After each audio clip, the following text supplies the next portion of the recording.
옆에 계신 분들에게 하나님의 평안이 넘치시기를 바랍니다. 서로 한번 축복하겠습니다. 네, 하나님의 평안이 넘치시기를 바랍니다. 네, 하나님께서 주시는 평안은 세상이 주는 것과 같지 않습니다. 세상이 줄 수도 없고 세상이 알 수도 없는 평안. 그 평안은 하나님께서 우리에게 주시는 것이지요. 저는 예배 시간에 하나님께서 우리 한 사람 한 사람을 만나주시고 또 우리의 심령에 평안 주신다고 생각합니다. 물론 우리의 평소의 일상의 삶 가운데도 우리 하나님을 기억할 수 있고 또 하나님의 은혜를 힘입을 수 있습니다. 그러나 예배하는 이 시간이 하나님의 임재가 가장 강력하게 우리 가운데 임하는 시간이라고 생각합니다. 이 시간을 통하여 하나님의 평강을 힘입고 또 이 한 주간 믿음으로 승리하는 우리 모든 성도들이 되시면 좋겠습니다. 여러분, 성공을 해도 불안한 성공이 있고 실패를 해도 마음이 편안한 실패가 있습니다. 벌써 몇 번 분이 고개를 끄덕이시네요. 뭔가 많이 가졌는데 그것 때문에 불안하고 염려스러운 일이 있는가 하면 가진 게 정말 없는데 아무런 걱정이 되지 않는 일들도 있습니다. 왜 그럴까요? 하나님이 평안 주시기 때문에 그런 것입니다. 우리가 예배를 통해서 하나님의 은혜를 우리가 경험하고 하나님이 우리에게 주시는 그 참 평안을 맛보면 우리가 살아가는 삶의 순간순간 다가오는 여러 가지 일들 가운데 우리 마음의 담대함과 우리의 마음의 평안을 잃지 않을 수 있다는 것입니다. 이런 말이 있습니다. 예배에 성공하는 것이 인생의 성공이다. 이 말을 바꾸면 아무리 성공하는 인생을 살아도 예배에 실패하면 결국 그 인생은 실패로 끝날 수밖에 없다는 것입니다. 하나님은 지금 또 예배하는 자를 찾으십니다. 그리고 예배하는 자들에게 은혜를 베푸시기 원하십니다. 오늘 우리가 읽은 이 말씀은 이스라엘 백성들이 에발산이라고 하는 곳에 모여서 제단을 쌓고 하나님 앞에 제사를 올려드리고 모든 율법의 말씀을 백성들의 귀에 읽어 들리게 하는 장엄한 예배의 현장입니다. 근데 오늘 이 예배를 언제 드렸는가 하면 오늘 보면 30절에 보면 그때에 라는 말이 나오는데요. 이때가 언젠가 하면 제가 잠깐 설명을 드려보겠습니다. 이스라엘 백성들이 드디어 요단강을 건넜습니다. 하나님이 그 강물을 멈추게 하셔서 마른 땅처럼 건넜습니다. 그리고 첫 번째 성인 여리고성을 손 하나 대지 않고 정말 하나님께서 그 여리고성을 무너뜨려 주셨지요. 하나님의 은혜였습니다. 여러분, 이스라엘 지도를 보신 일이 있는지 모르겠지만 우리나라처럼 남북이 길게 생긴 그런 땅 모양을 가지고 있습니다. 여리고는 그 딱 가운데 있습니다. 약간 남쪽에 있긴 하지만, 그리고 그 여리고성은 가나안의 수많은 성들 가운데 가장 강력하고 가장 잘 무장되어진 성입니다.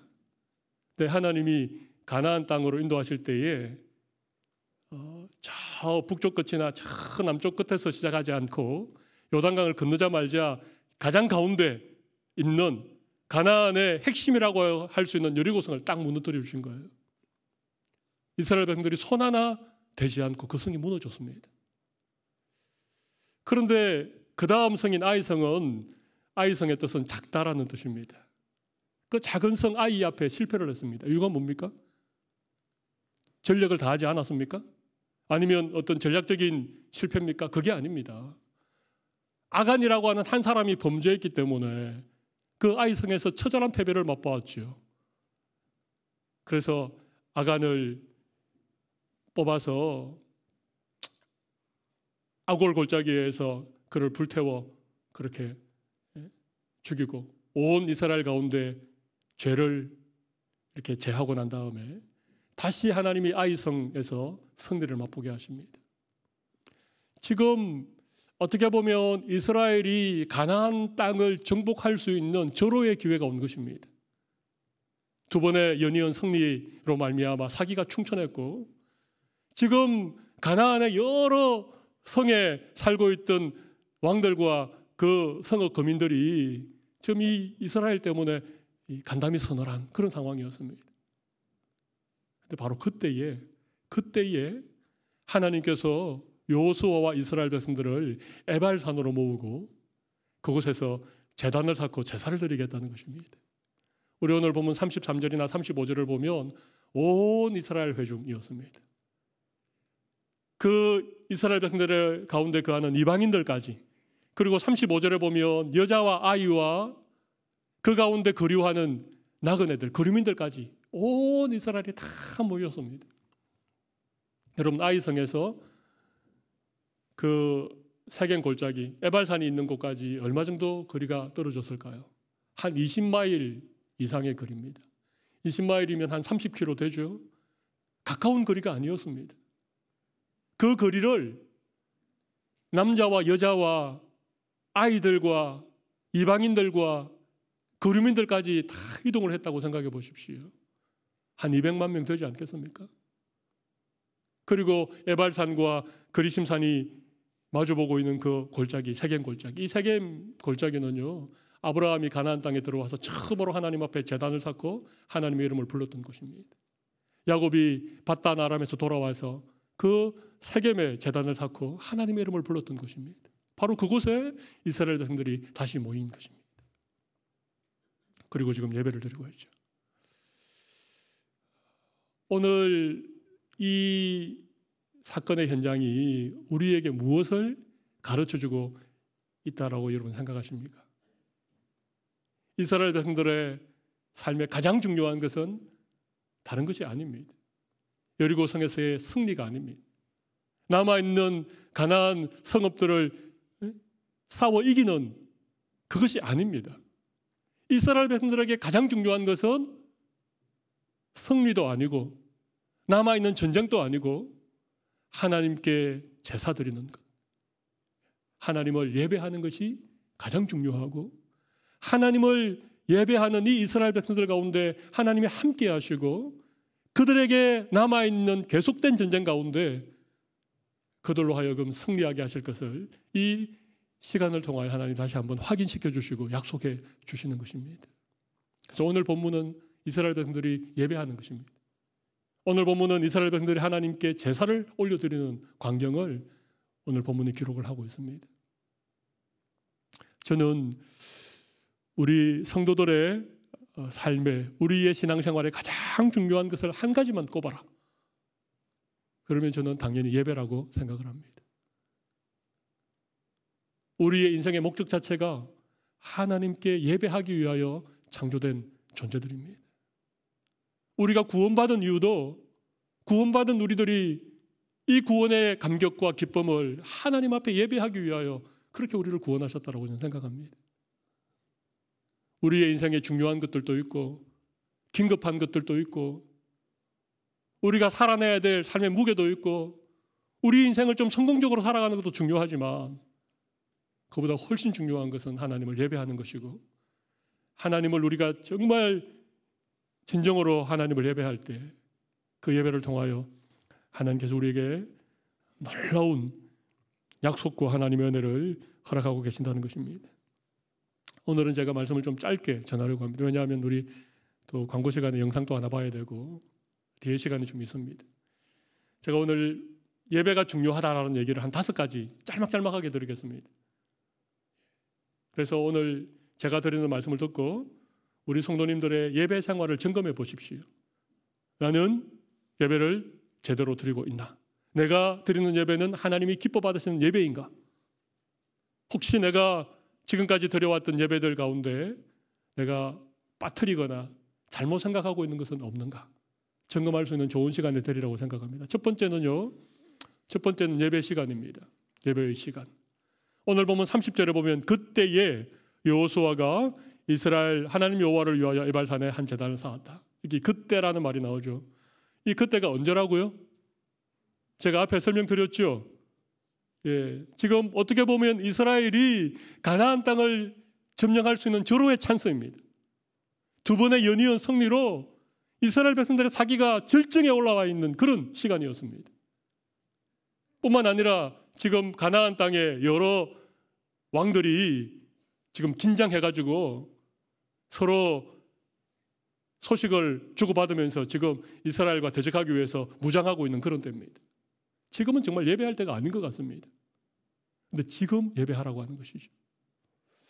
여러분, 예배는 우리의 삶의 최절정의 시간에 하나님께 드리는 것입니다. 가장 귀한 시간에, 가장 첫 시간에, 그 어떤 것보다도 중요하게 여겨야 되는 시간이 예배 시간인 것이죠. 여러분의 삶에 예배가 가장 첫 시간에 드려줄 수만 있다면 여러분의 삶은 하나님께서 책임져 주시는 거예요. 예?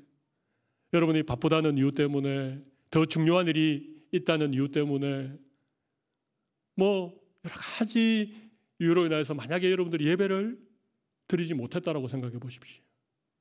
그리고 한 주간의 삶을 시작한다고 생각해 보십시오. 아마 그 한 주간의 삶이 뒤죽박죽 될 가능성이 많습니다. 늘 바쁜 일 때문에 허겁지겁 살아갈 가능성이 굉장히 많습니다. 그러나 내가 중요한 일도 있고 피치 못할 사정도 있지만 정말 하나님께 예배하는 것을 내 삶의 최우선순위에 두고 먼저 하나님을 예배하는 삶으로 여러분의 한 주간의 삶을 시작한다면 하나님이 여러분의 삶을 질서정연하게 하나님이 어레인지 해 주시리라고 생각합니다. 그만큼 예배가 중요한 것입니다. 여러분의 삶의 첫 자리에 예배가 있기를 바랍니다. 여러분의 가장 절정의 그 시간은 하나님을 예배하는 시간이 되시기를 바랍니다. 예배 중심의 삶을 산다는 게 저는 정말 중요하다고 생각합니다. 두 번째 우리가 생각해 볼 것은 예배의 목적입니다. 오늘 보면 30절을 다시 한번 보십시다. 그때의 여호수아가 이스라엘의 하나님 여호와를 위하여 에발산에 한 제단을 쌓았다. 예배는 여호와 하나님을 위하여 드리는 것입니다. 예배는 내가 은혜 받기 위해서, 내가 말씀을 듣기 위해서 드리는 것이 아닙니다. 예배는 하나님을 위하여 우리가 할 수 있는 최선의 행위, 그것이 예배입니다.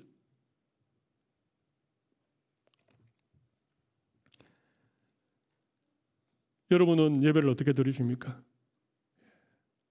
정말 하나님을 위하여 드리십니까? 여러분의 부르는 찬양은 하나님을 위하여 찬양하는 것입니까? 아니면 내가 은혜 받으려고 내 어떤 정서적인 그런 부분들 때문에 찬송을 부르십니까? 예배의 목적은 하나님을 위하여라는 사실을 늘 기억하셔야 됩니다. 그래서 이 시간은 하나님께 드려주는 시간입니다. 하나님이 받으셔야 되는 시간입니다. 하나님이 우리 예배를 받으시면 어떻게 될까요? 하나님이 우리를 빈손으로 돌려보내지 않습니다. 오늘 또 제단을 쌓고 그 위에 번제물과 화목제물을 드렸다, 그렇게 말씀하고 있죠. 번제는 제물을 모두를 탁 태워서 드리는 제사가 번제입니다. 근데 화목제물은 그렇지 않습니다. 내장에 있는 기름과 콩팥 정도를 불태워 드리고 나머지는 제사 드렸던 제사장들과 백성들이 모여서 함께 먹는 것입니다. 예배는 우리가 하나님을 위하여 최선의 것을 드리지만 예배에는 또 다른 측면이 있습니다. 그 예배를 드리고 나면 우리의 마음에 찾아오는 기쁨, 또 우리의 모든 죄를 속하여 주시는 사죄의 은총, 우리를 위하여 십자가에 달려 죽어주신 그 예수님의 말할 수 없는 사랑, 하나님께서 주시는 은혜가 있는 것이죠. 근데 이것은 두 가지 면이 항상 존재하지만 예배의 목적은 반드시 하나님을 위한 것이 되어야 된다는 것입니다. 그렇게 되어질 때 우리에게 주시는 것이 예배의 은혜이죠. 내가 은혜 받기 위해서. 세 번째 예배에 대해서 우리가 한번 생각해 볼 것은 예배의 형식입니다. 예배의 형식. 오늘 보면 31절에는 좀 묘한 얘기가 나오죠. 모세의 율법책에 기록된 대로 쇠 연장으로 다듬지 아니한 새 돌로 만든 제단이라. 사실 모세가 신명기 27장에 보면 여호수아와 이스라엘 백성들에게 명령한 것이 있습니다. 가나안 땅에 들어가거든 에발산에 제단을 쌓되 쇠 연장으로 다듬지 않은 돌로 제단을 만들어라. 그렇게 말씀하십니다. 여러분, 왜 하나님께서 하나님께 제사하기 위하여 제단을 만드는데, 제단을 쌓는데 쇠 연장, 철 연장으로 다듬지 않는 새 돌을 가지고 제단을 만들으라고 하셨을까요? 혹시 짐작하는 것이 있으십니까? 어려운 얘기죠. 하나님이 왜 쇠 연장으로 다듬지 않는 돌로 제단을 만들어야 된다라고 설명을 해주시지 않았기 때문에 정확한 하나님의 의도는 잘 모르겠습니다. 그런데 우리가 짐작해 볼 수 있는 것은 몇 가지가 있습니다. 아마 하나님은 이스라엘 백성들이 그 가나안 땅에 들어가면 가나안에 수많은 이방 종교들이 있지 않습니까? 가나안 땅에 이미 많은 우상들이 돌로 다듬어 만들기도 하고 나무를 깎아 만들기도 하고 정교한 문양으로 정교한 아름다운 그런 모양으로 만들어 놓은 많은 것들이 있을 텐데 그런 것들에 현혹되지 말라고. 제단을 좀 잘 만들려고 돌을 깎다 보면 어떤 모양을 새기기 원하고 모양을 새기면 좀 더 잘 만들려고 하고 그러다 보면 자꾸 그게 어떤 인위적인 것. 하나님은 자신의 형상을 어떤 것으로든지 만들지 말라고 하셨는데 아마 그런 우려가 있었기 때문에 아예 하나님이 쇠 연장으로 다듬지 않는 돌로 제단을 쌓아라 그렇게 말씀하셨던 것 같아요. 제가 한번 여쭤보겠습니다. 제단을 쌓을 때, 제단을 만들 때 쇠 연장으로 돌을 깎아서 만드는 게 쉽겠습니까? 아니면 그냥 새 돌을 가져다가 새 돌을 깎지 않고 그냥 제단을 쌓는 게 쉽겠습니까? 좀 어려운 질문입니까? 잘 한번 생각해 보십시오. 쇠 연장으로 돌을 깎아서 만드는 게 제단을 만들기는 수월합니다. 모양도 잘 나오고. 지금 제단이 그냥 돌 한 서너 개 이렇게 쌓는 제단이 아닙니다. 꽤 규모가 큰 제단입니다. 지금 세겜 골짜기에 고고학적인 발견이 한참 진행 중인데 그 지금 발견한 것을 보면 그 제단터가 상당히 큽니다. 그런데 꽤 규모 있는 제단을 만들려면 돌을 쌓아야 되는데 그냥 뭐 삐죽삐죽하고 울퉁불퉁한 돌을 쌓아서 되겠습니까? 적어도 한쪽은 평평한 돌을 쌓아야 되지 않겠습니까? 바깥쪽에 나오는 돌은 그래도 좀 매끈하게 좀 다듬어진 뭐 사람이 다듬진 않지만 그렇게 생긴 돌을 찾아야 되지 않겠습니까? 쇠 연장으로 다듬지 않는 새 돌로 제단 쌓는 게 쉽지 않습니다. 오래 연장으로 깨고 갈고 모양을 만들어서 쌓으면 반듯하게 잘 쌓을 수 있는데 그냥 있는 돌을 가져다가 해보십시오. 그게 쉬운지요? 쉽지 않지만 하나님이 그렇게 제단을 만들으라고 하신 이유는 우리 예배 가운데 인위적인 그런 것들이 포함되지 않기를 하나님 원하시는 거예요. 우리가 하나님을 예배할 때 이런 아름다운 소리를 내는 그랜드 피아노도 없고 다양한 악기도 없고 조명도 없고 마이크도 없고 찬양대도 없고 그런 가운데 이렇게 아늑한 예배당도 없고 그런 가운데 우리가 하나님을 예배하는데 그 예배 가운데 정말 하나님의 임재를 경험한 정말 우리의 찬양에 말할 수 없는 감격이 있는 여러분 그런 예배를 여러분 혹시 드릴 수 있겠습니까? 제가 중국 갔을 때 그렇게 예배 드리는 현장을 제가 본 일이 있습니다. 아무것도 없는데 그냥 아파트 거실에 모여서 예배를 하는데 온몸에 전율이 느껴질 정도로 그렇게 예배하는 것을 저는 경험한 일이 있습니다. 지금도 북한 지하교회 성도들은 그렇게 예배를 드리고 있습니다.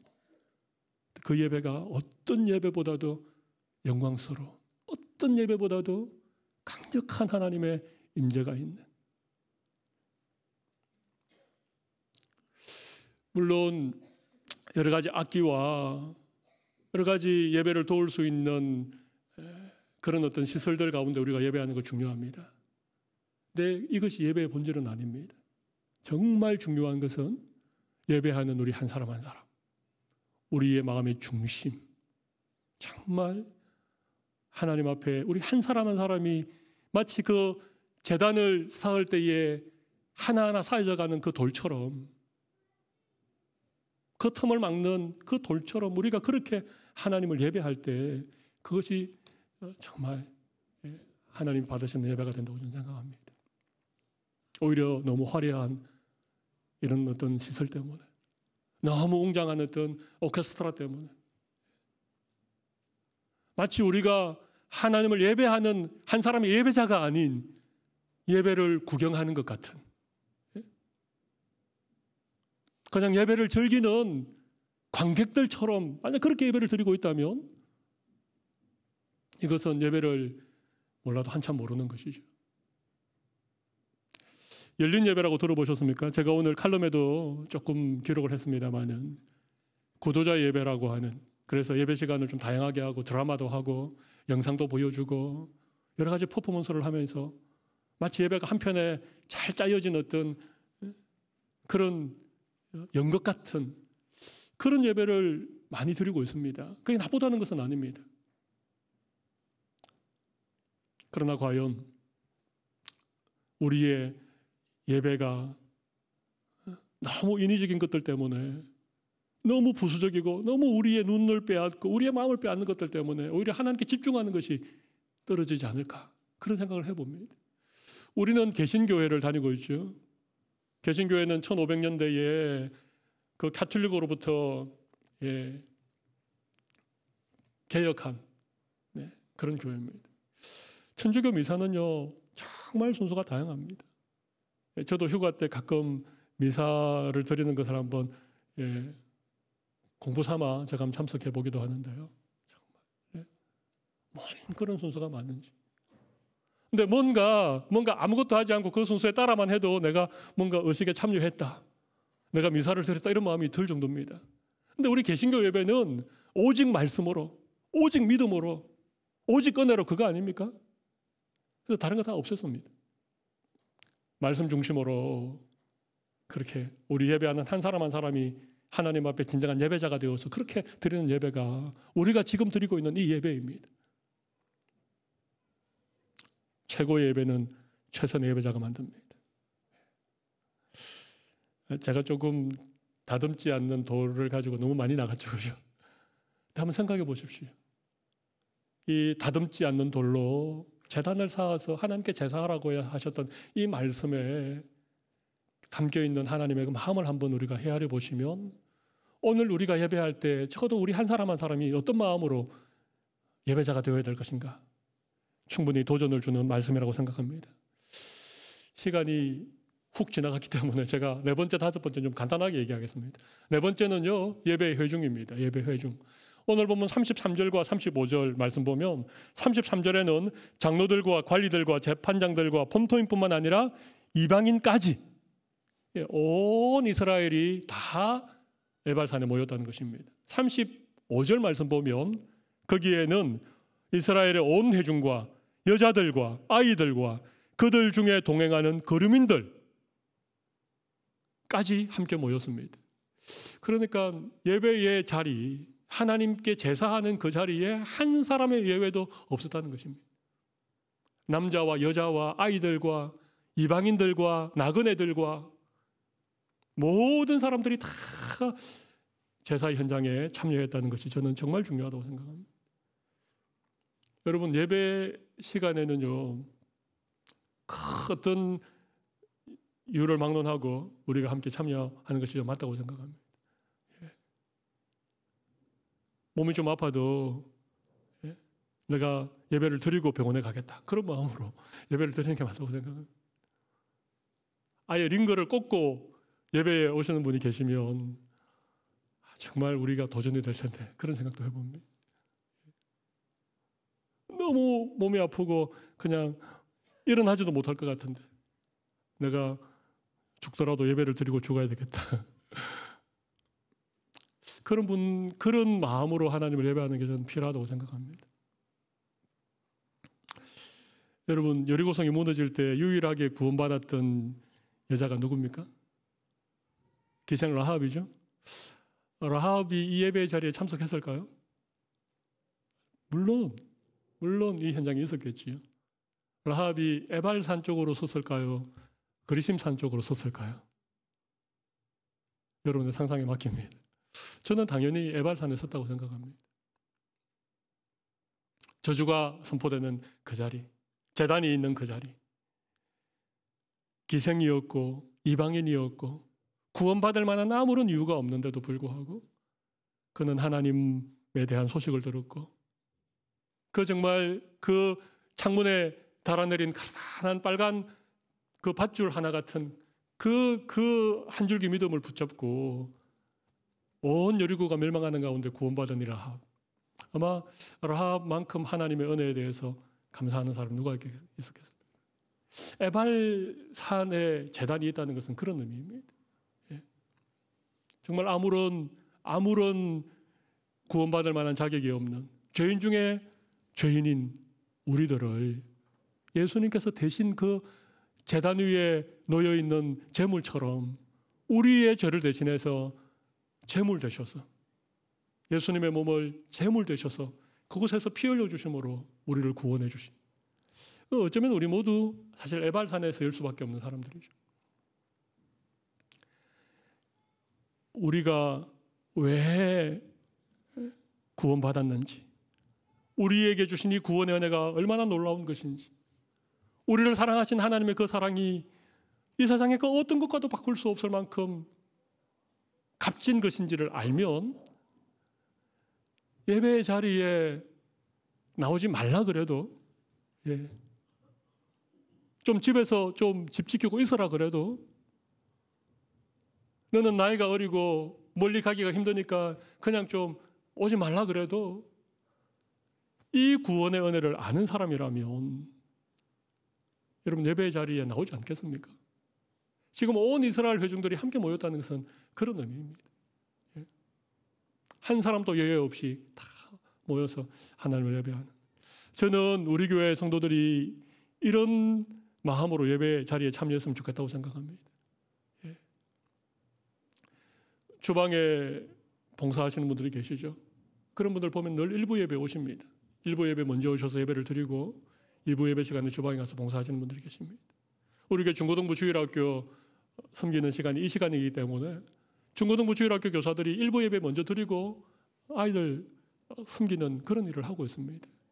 다 그런 것은 아니지만 얼마나 귀한지 모르겠습니다.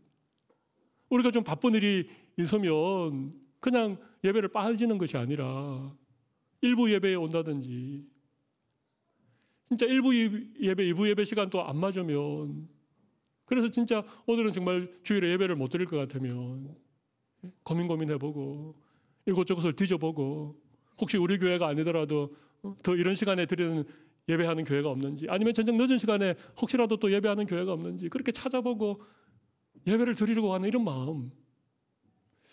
마음이 정말 하나님께서 기뻐하시는 마음 아닐까요? 그런 마음의 자세로 예배에 참여하는 것이 지금 온 이스라엘 회중들이 다 함께 에발산에 모여서 하나님을 제사하는 이런 모습들과 연결되어 있지 않습니까? 정말 어쩔 수 없는 상황은 있다고 생각합니다. 직업적으로도 그렇고 또 우리의 삶 가운데 우리가 어떻게 할 수 없는 변수들이 있지만 적어도 하나님을 예배하는 자리를 그렇게 삼아하면 좋겠다. 마지막 한 가지는요. 예배의 핵심이 뭔가? 예배의 핵심은 말씀입니다. 축복과 저주의 모든 율법의 말씀입니다. 31절부터 35절까지 계속해서 모세가 명령한 것, 모세가 기록한 율법이라는 말씀이 계속 반복되고 있습니다.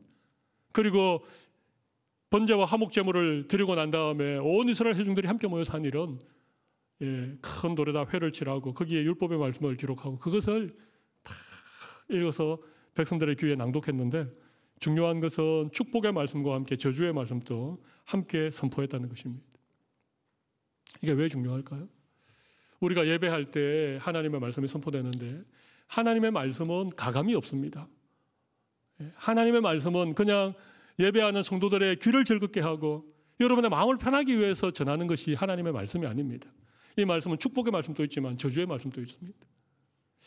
여러분, 요즘 말씀의 홍수시대가 되어서 TV만 켜도 말씀이 나오고 인터넷 클릭만 한번 해도 좋은 설교를 들을 수 있는 그런 세상이 되었습니다만은 그것이 과연 예배 시간에 선포되는 하나님의 말씀과 같은 것일까요? 그렇지 않습니다. 여러분, 좋아하는 목사님, 여러분이 듣기 원하는 설교만 듣지 않습니까? 설교를 듣고 있는데 좀 지겹다든지 아니면 여러분이 좀 듣기가 힘든 그런 얘기를 하면 여러분 TV 끄지 않습니까? 그냥 클릭 한 번으로 설교 동영상을 지워버리지 않습니까? 근데 이 시간에 선포되는 말씀은 그럴 수 없습니다. 때로 우리의 마음에 좀 부담이 되고 우리를 좀 찌르는 말씀이라도 저주의 말씀이 선포되어도 우리 아멘 할 수밖에 없는 것이 예배 시간을 통하여 선포되는 하나님의 말씀이기 때문에 그렇습니다. 말씀이 중요한 것이죠. 이 시간에 예배자로 참여하면서 하나님 앞에 예배하는 이 시간에 주어지는 하나님의 말씀, 이 말씀이 정말 중요합니다. 이 말씀을 여러분 붙들 수 있기를 바랍니다. 비록 설교자가 좀 부족하고 설교 내용이 좀 부족해도 여러분들이 정말 예배자로서 함께 나누는 이 말씀이 우리의 삶의 가장 귀한 하나님의 말씀이 된다는 것입니다. 캐나다 밴쿠버의 리전트 신학교의 유명한 예배학자요 영성신학자인 마르바든이라고 하는 분이 이렇게 예배를 표현했습니다. 예배는 가장 고귀한 시간 낭비다. 예배가 뭐라고요? 고귀한 시간 낭비입니다. 예배는 비효율적입니다. 그냥 이 자리에 우두커니 앉아있으면 이 시간만큼 따분하고 이 시간만큼 의미 없는 시간이 없습니다.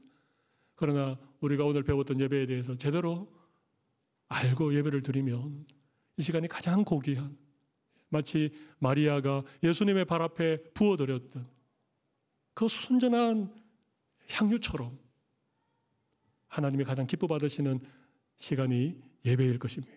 그리고 그 예배를 우리가 하나님 앞에 드릴 수만 있다면 하나님께서 우리의 삶 내내 우리의 삶을 인도해 주시고 믿음으로 승리할 수 있는 은혜를 주시리라고 믿습니다.